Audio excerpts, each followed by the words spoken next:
And ఇంకోటి ఇప్పుడు phone tapping అని రేవంత్ రెడ్డి పట్టుకొని తిరుగుతున్నారు. కానీ అసలైన రికార్డ్స్ ఉన్నాయి కదా, మీ ఫోన్ ట్యాప్ చేసినట్టు బహిరంగ ఇన్ఫర్మేషన్ ఉంది, కోర్ట్స్ కే వీళ్ళు ఇచ్చేసిన డైరెక్ట్ గా. అక్కడ ఆల్రెడీ రాధాకిషన్ లో కన్ఫ్యూషన్ స్టేట్మెంట్ లో నందకుమార్ ఫోన్ ఇంటర్సెప్ట్ చేసినా అని చెప్పి కన్ఫ్యూషన్ లో యాక్సెప్ట్ చేసాడు. అవును, యాక్సెప్ట్ చేసినప్పుడు ఎవరు ఈయన మన రాధాకిషన్ డైరెక్ట్ చెప్పిండు నందకుమార్ కేసులో నేనున్నా అని చెప్పి, ఫోన్ ట్యాప్ చేసాం, ఇవంతా కెమెరాలు మేము ఢిల్లీకి వెళ్ళి కొనుక్కొచ్చినాము, ఇదంతా ట్రాప్ చేసినాం అని చెప్పి హిమ్సెల్ఫ్ అడ్మిట్ ఎవ్రీథింగ్. ఓకే, మరి నా ఫోన్స్ ఆడియో రికార్డింగ్ బయటకు వచ్చినాయి. బయటకు వచ్చినప్పుడు ఆడియో రికార్డింగ్ బయటకి ఎట్లా వచ్చాయని ఇంతవరకు ఎవరు అడిగిరండి? ఎట్లా వస్తాయండి బయటికి? అంటే అఫీషియల్ గా చేసిరా, అన్అఫీషియల్ గా చేసిరా? అఫీషియల్ గా చేస్తే మరి హోమ్ సెక్రటరీ పర్మిషన్ కావాలి. మరి దాంట్లో ఇంత పెద్ద ఎవిడెన్స్ ఉంది కదా. మరి ఇటు బీజేపీ వాళ్ళు కానీ అటు బీఆర్ఎస్ వాళ్ళు ఎట్లాగో తొక్కిర్రు. మరి బీజేపీ వాళ్ళు మన నేషనల్ లీడర్స్ బ్లేమ్ అయ్యారు కదా, వాళ్ళు ఏమి యాక్షన్ తీసుకోవట్లేదు. అదే నేను అంటున్నా, ఇంత కష్టపడ్డారు మీరు బీజేపీ కోసము, అదేంది పేర్లు చెప్పు అని టార్చర్ పెట్టినా, మీకు ఏమి ఇస్తారన్నా మీరు ఒప్పుకోలేదు. సో మీకు ఏం మిగిలింది ఫైనల్ గా? మీకు బీజేపీ కూడా సపోర్ట్ గా రాలేదు, ఇటు ప్రతిపక్షాలు రాలేదు, ఏ పార్టీ వాళ్ళు రాలేదు. బీజేపీ నేషనల్ లీడర్స్ ని భయపెట్టించినందుకు వాళ్ళు ఒక విధంగా భయాందోళనకు గురయ్యారు. సరే, వాళ్ళ మధ్యలో ఏం నడిచిందో బ్యాక్ ఎండ్ లో తెలియదు మేడం. ఇక్కడ మనం చూడం కదా, మన వాళ్ళ మధ్యలో ఏమైనా ఒప్పందాలు జరిగాయా, ఇంకేం జరిగిందో నాకు తెలియదు. సో వాళ్ళు పట్టించుకోవట్లేదు. సరే, ఇప్పుడున్న సీఎం రేవంత్ రెడ్డి గారికి అన్ని విషయాలు తెలుసు కదా మేడం. అప్పుడు ఆయన పిసిసి ప్రెసిడెంట్ గా ఉండే. మరి నాకు ఆయన ఫ్యామిలీ ఫ్రెండ్సే, అంతా ఫ్రెండ్సే, మన బ్రదర్స్ కానీ అందరం ఫ్రెండ్సే. కానీ నేను వెళ్దామంటే నాకు ఎన్నిసార్లు ఫోన్ చేసినా అపాయింట్మెంట్ ఇవ్వరు. నేను విషయం చెప్దామంటే మరి వాళ్ళకేమో గంట సేపట్లో అపాయింట్మెంట్ దొరికింది. నేను కేసు పెట్టిన గంటలో వెళ్ళి రేవంత్ రెడ్డి గారిని కలిసి వాళ్ళకి ఏం మాట్లాడారో తెలియదు. అయితే నాకు తెలిసింది ఏంటంటే పొంగులేటి శ్రీనివాస్ రెడ్డి వియ్యం కూడా అంట కదా వెంకటేష్. అంటే ఆయన పొంగులేటి అడ్డుకుంటున్నాడు మీ కేసు విషయంలో. రేస్ కోర్స్ సురేందర్ రెడ్డి వాళ్ళ అబ్బాయి రఘురామ్ రెడ్డి గారు, ఓకే, ఇద్దరు అబ్బాయిలు. సో వారి దాంట్లో వెంకటేష్ గారి అమ్మాయిని ఒక కొడుకు, తర్వాత పొంగురెడ్డి గారి అమ్మాయిని ఒక కొడుకు ఇచ్చారు. సో అట్లా వెంకటేష్ గారు పొంగురెడ్డి గారు బ్రదర్స్. సో రఘురామ్ రెడ్డి గారు వియ్యంకులు అవుతారు. సో మేడం నేను ఏమంటున్నా, సరే డబ్బు అప్పుడేమో మీ పాలిట విలన్ కేటీఆర్, ఇప్పుడేమో మీ పాలిట విలన్ పొంగులేట అనుకోవచ్చా?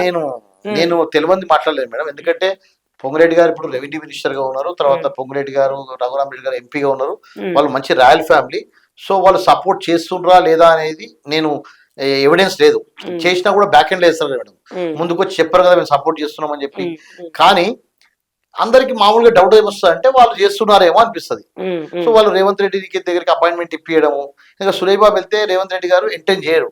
ఇంకా సురేష్ బాబు గురించి అందరూ తెలుసు.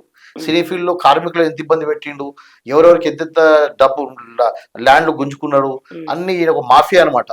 బయటికి మాట్లాడడం మాత్రం చాలా పాలిష్ గా మాట్లాడతారు, స్టైల్ గా చాలా నీతివంతులము, మేమే హానెస్ట్ అని మాట్లాడతారు. లోపల చేసేటవన్నీ దొంగ పనులు. సో ఈ విషయం రేవంత్ అనే బాగా తెలుసు. కాబట్టి రేవంత్ అనే ఎంటర్టైన్ చేయలేవాలని అది చేయనప్పుడు అప్పుడు వెంకటేష్ గారిని తీసుకెళ్తే ఆయన ఫేస్ మీద రేవంత్ రెడ్డి గారు మాట్లాడారు. సరే, రేవంత్ అన్నకు వాళ్ళు ఏ విధంగా చెప్పారు? ఎందుకంటే ఇప్పుడు వెళ్ళినప్పుడు అప్పుడు ఉన్న సీఎంకి ఏ విధంగా చెప్పిండ్రో ఇప్పుడు ఉన్న సీఎంకి అదే విధంగా చెప్పింటారు మేడం. కానీ నేనేమంటున్నానంటే మన కమిషనర్ గారు కూడా అదే చెప్పిన, సార్ నా డాక్యుమెంట్స్ ఉన్నాయి, నేను ఇప్పటికీ 5 సంవత్సరాలు ఇంటర్వ్యూలు ఇస్తున్నా, 5 సంవత్సరాల నుంచి నేను ఫైట్ చేస్తున్నా, నా డాక్యుమెంట్స్ చూడండి, నా కోర్టు ఆర్డర్లు చూడండి, నా తప్పు ఉంటే నా మీద కేసు పెట్టండి సార్, నేను రెడీ ఉన్నా. ఇంతవరకు ఒక్కరోజు ఉన్న వాళ్ళు వచ్చి ఒక ప్రెస్ మీట్ పెట్టలేరు చెప్పడానికి. వాళ్ళు చెప్పమని వచ్చి బయటకు వచ్చి మేము డిస్మెంటల్ చేయమని చెప్పి వాళ్ళు దే హిమ్సెల్ఫ్ ఇప్పుడు ఒకసారి డాక్యుమెంట్స్ ఇవ్వమా.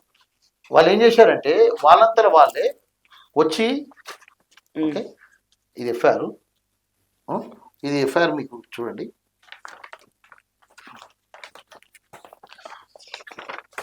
ఇదిగోండి మేడం, ఇక్కడ బుల్డోజర్ పాలిటిక్స్. ఓకే, నా హోటల్ ఎట్లా పడబడుతుంది, ఇక్కడ అంతా మొత్తం పోలీసు వాళ్ళు మేడం, మొత్తం అంతా వాళ్ళే పోలీసు వాళ్ళు. అసలు ఎవరు అడ్డుకుంటారు అని చెప్పి వీళ్ళకి ఏం ఉద్రిక్త వాతావరణం జరిగిందని చెప్పి పోలీసు వాళ్ళు వచ్చారు ఇక్కడికి. ఇక్కడేమో పోలీసు వాళ్ళు వచ్చారు, వీళ్ళు వెళ్ళిపోయినరు, టాస్క్ ఫోర్స్ వాళ్ళు వచ్చారు. వీళ్ళు వెళ్ళిపోయిన టాస్క్ ఫోర్స్ వాళ్ళు వచ్చారు. అసలు అక్కడ బయట ఎంత ఒక గడ్జెట్ స్టూడియో పెట్టినాం మేడం, ఒక 1.5 crore పెట్టి అక్కడ సామాన్ తీసుకుందామంటే కూడా టైం ఇవ్వలేరట. సామాన్లు పోయినాయి, ఇన్వెస్ట్మెంట్లు పోయినాయి, మానసికంగా వేధింపులు. మా బాబు మా ఇద్దరు అక్కడ వెళ్ళి ఇది చేస్తుండ్రు. తెలుసు, అంత ఐడియా ఉంది. అప్పుడు నేను కూడా వెళ్ళినాను అక్కడికి. ఈ విధంగా మంచిగా పోలీసులు అందరూ. ఇది యాక్చువల్ గా వీళ్ళ హోటల్స్. ఇది నా హోటల్. ఈ విధంగా నేను ఇంత పెద్దగా చేసుకున్నాను అనమాట. ఇంత పెద్ద చేసుకున్న తర్వాత కూడా ఫిల్మింగ్ అంటే అక్కడ 2-3 years ఒకసారి కాన్సెప్ట్ చేంజ్ చేయాలి మేడం ఓకే. జూబ్లీహిల్స్ లో. సో ఫిల్మీ జంక్షన్ ఉండే, ఫస్ట్ సదరన్ స్పేస్ ఉండే, ఫిల్మీ జంక్షన్ ఉండే. సో ఇదిగోండి, ఇది చూడండి మొత్తం జనం ఎట్లా చూస్తుంది చూడండి. జనం అందరు చూస్తుండగా డోజర్లు పెట్టి కొట్టేసారు. చాలా బాధ అనిపిస్తుంది కదా సార్ ఇట్లా అన్ని అంటే రకాలుగా లేదు మేడం, మెంటల్ గా ఫిజికల్ గా మనము దీని మీద ఆధారపడి ఉన్నాం. వాళ్ళ ఇప్పుడు ఆ రామానాయుడు స్టూడియో యాక్చువల్ గా ఇచ్చింది దేనికి మేడం, ఆ వాళ్ళకు ఒక గవర్నమెంట్ వచ్చి ఇచ్చారు. ఇప్పుడు వాళ్ళు కమర్షియల్ వ్యాపారాలు చేసుకుంటారు. ఇక్కడ ప్రతి ఒక్క ఆర్టిస్ట్ కి ఒక ప్లాట్ అని ఇచ్చారు మేడం. మొత్తం అన్ని కమర్షియల్ ఇచ్చుకోరు, 1,000 కోట్ల రూపాయలు సంపాదించుకుంటారు. మేమేదో చిన్న బిజినెస్ చేసుకుంటుంటే కొనంటావు, కొంటేనేమో అమ్మవు, అమ్మకుండా ఈ డ్యామేజ్ చేయడానికి అయితే అధికారం లేదు. ఈ రోజు మేడం ఇదిగోండి, ఈ రోజు ఉన్న కోర్టు ఆర్డర్ చూడండి, ఈ రోజు డేట్ లో కోర్టు ఆర్డర్ ఉన్నది, ఈ రోజు డేట్ లో ఉన్న కోర్టు ఆర్డర్ డేట్ కూడా చూడండి. ఇంకా అదే రోజు మళ్ళీ డిమాలిష్ అయింది కదా సేమ్ ఇదే డేట్ లో. ఇది అంటే నాకు సిటీ సివిల్ కోర్టులో ఉన్న ఆర్డర్ మేడం ఇది. ఓకే, మీకు హైకోర్టు ఆర్డర్ కూడా చూపిస్తా, హైకోర్టు ఆర్డర్స్ కూడా ఉన్నాయి మేడం కింద ఉన్నాయి. సో అయితే ఈ విషయాలన్నీ బయటకు వచ్చిన తర్వాత నేను ఇంకా సరే మన పరిస్థితి బాగాలేదు, చాలా ఇబ్బందులో ఉన్నాము, ఇంకా మేము ఏదైనా చేసి చాలా ఇబ్బందుల్లో ఉన్నామని చెప్పి ఇంకా నేను సైలెంట్ ఉన్నా మేడం. కానీ అప్పుడున్న గవర్నమెంట్ కేసీఆరే మళ్ళీ నన్ను ఇంకా అక్రమంగా కేసులు పెట్టే అవకాశం ఉందని నేను సైలెంట్గా న్యాయ పోరాటం చేసుకుంటున్నా. వెళ్ళి కంటెంప్ట్ వేసాను హైకోర్టులో. కంటెంప్ట్ వేసిన తర్వాత వీళ్ళ మీద పోలీస్ కంప్లైంట్ పెట్టా, ఇట్లా నాకు పోలీస్ ప్రొటెక్షన్ కావాలి, నా హోటల్ మొత్తం అక్కడ వ్యాపారం చేసుకోవడానికి వెళ్తే నన్ను మళ్ళీ బౌన్సర్లను పెట్టి మళ్ళీ చేస్తుండ్రు అని పెడితే అక్కడ జనవరిలో మేడం అక్కడ కోర్టు నుంచి కాగ్నిజెన్స్ తీసుకుంది. Court it self take the cognizance అనమాట.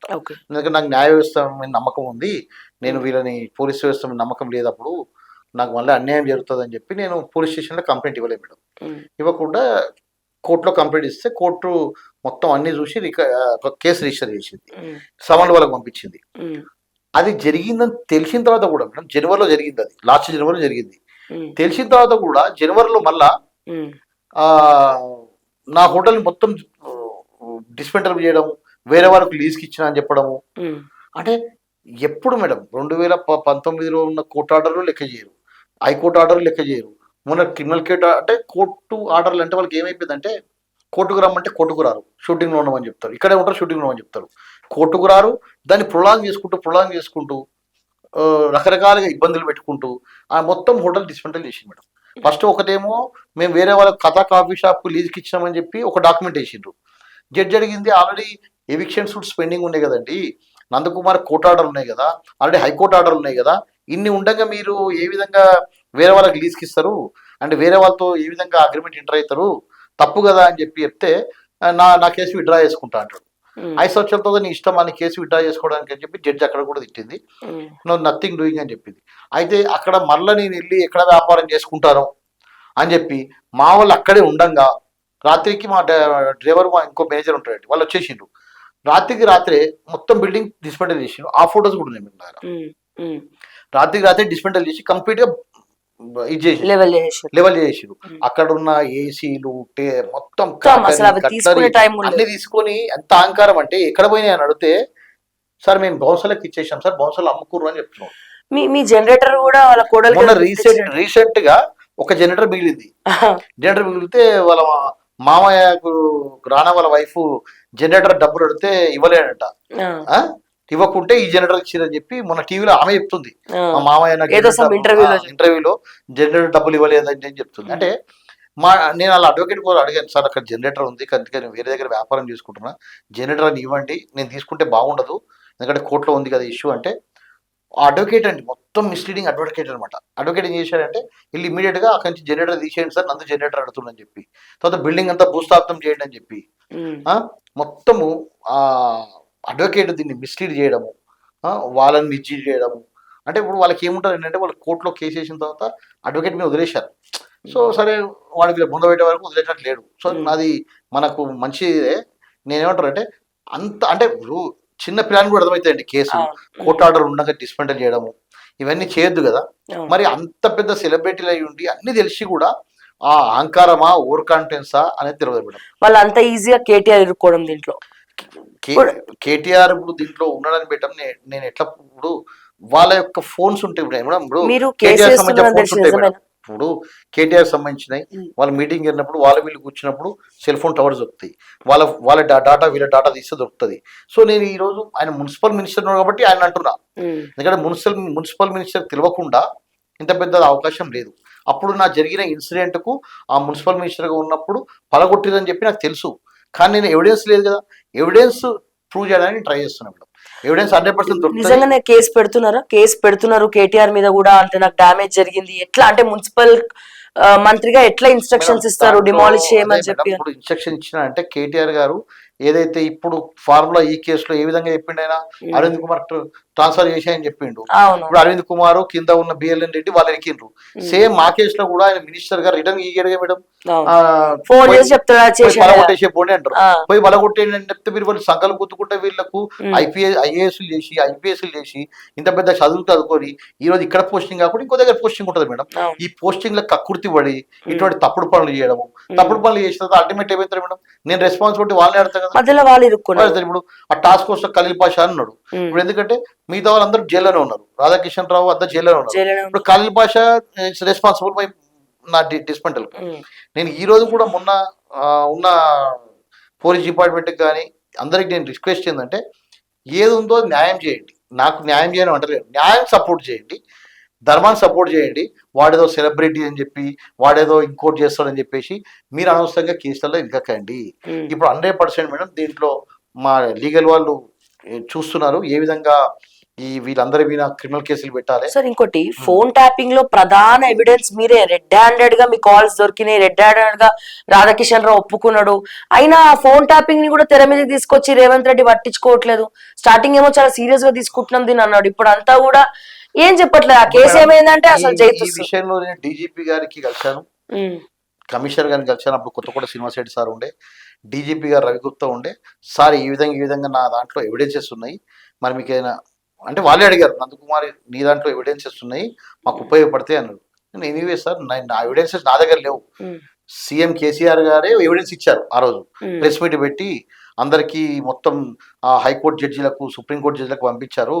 ఆయనంతలో ఆయన్నే అక్కడ నా ఫామ్ హౌస్ లో ఉన్న కెమెరాల్లో జరిగిన మొత్తం అంటే నా కేసులో అదే ఎవిడెన్స్ మేడం. కోర్టు కూడా ముట్టికాయలేసింది కేసు. అదే అంటే ట్యాంపరింగ్ ఆఫ్ ద ఎవిడెన్స్ వాళ్ళే చేశారు. ఆడియో క్లిప్స్ నా టీ న్యూస్ లో ప్లే చేసి తర్వాత అన్ని టీవీలోకి ఇచ్చారు. ఎందుకంటే ఒక టీవీ బదలాం కావని చెప్పి నేను ఒకటే అడుగుతున్నా మేడం, నా ఆడియోలు ఎట్లా వచ్చాయి మీకు, నా వీడియోలు ఎట్లా వచ్చాయి మీకు, దానికి సమాధానం చెప్పమని చెప్పి డీజీపీ గారిని కలిశాను, కమిషనర్ గారిని కలిశాను, ఎన్నోసార్లు చెప్పాను, బహిరంగ ఇంటర్వ్యూలో చెప్పాను. అయినా కూడా ఇప్పుడున్న గవర్నమెంట్ కి ఎందుకు ఇంట్రెస్ట్ లేదు, ఇంత మంచి ఎవిడెన్స్ ఉన్న కేసులో ఎందుకు ఇంట్రెస్ట్ లేదు? ఎవరు కాపాడుతున్నారు ఎక్కడ అంటే మేడం పార్టీ ఎక్కడ ఇంటర్నల్ గా ఎక్కడ లింక్ ఉంటుందో మనకు అర్థం కావట్లేదు. లేని ఎవిడెన్స్ లకేమో వెతుకుతున్నారు, ఉన్న ఎవిడెన్స్ ఏమో వదిలేసిండ్రు. సో దాంట్లో మనము బీజేపీ అయినా ముందుకెళ్ళి దీన్ని ముందుకు, ఎందుకంటే మా నేషనల్ లీడర్స్ బ్లేమ్ చేస్తామని వాళ్ళకన్నా ఉండాలి, లేదంటే స్టేట్ కన్నా ఇంట్రెస్ట్ ఉండాలి. ఇటు స్టేట్ కు ఇంట్రెస్ట్ లేదు, అటు సెంట్రల్ కు ఇంట్రెస్ట్ లేనట్టుగా నాకేమో, నేను ఒక మిడిల్ క్లాస్ మనిషి. నా ఇన్సిడెంట్ తర్వాత మేడం చాలా ఇబ్బందులు పడ్డా. 1 year వరకు నాకు అసలు నాతో మాట్లాడేవాళ్ళు లేరు, నాకు ఫైనాన్షియల్ సపోర్ట్ లేదు. అందరు సిట్ ఆఫీస్కి పిలిచి నందుకు మీరు డబ్బులు ఇస్తే, అంటే నాకు డబ్బులు ఇవ్వాల్సిన వేరేలో కాదు, నందుకు సపోర్ట్ చేస్తే మీ మీద కేసులు పెడతామని చెప్పి భయపెట్టించిండు. ఎందుకంతండి అంతకంత కక్ష? నా మీద కేసు అయ్యింది, కోర్టు ఉంది, కోర్టు సుప్రీంకోర్టులో ఉంది, సుప్రీంకోర్టు ఏ విధంగా చెప్తే ఆ విధంగా చేస్తా. మీరు ఇంత అక్రమంగా పిలిచి అందరినీ భయపెట్టించే అవసరం వచ్చింది మీకు? ఎందుకంటే అప్పుడున్న గవర్నమెంట్ ఆదేశాలు, ఇప్పుడు పోలీస్ ఆఫీసర్ కూడా ఏం చేస్తారు మేడం, గవర్నమెంట్ ఆదేశాలు ఇచ్చేస్తారు.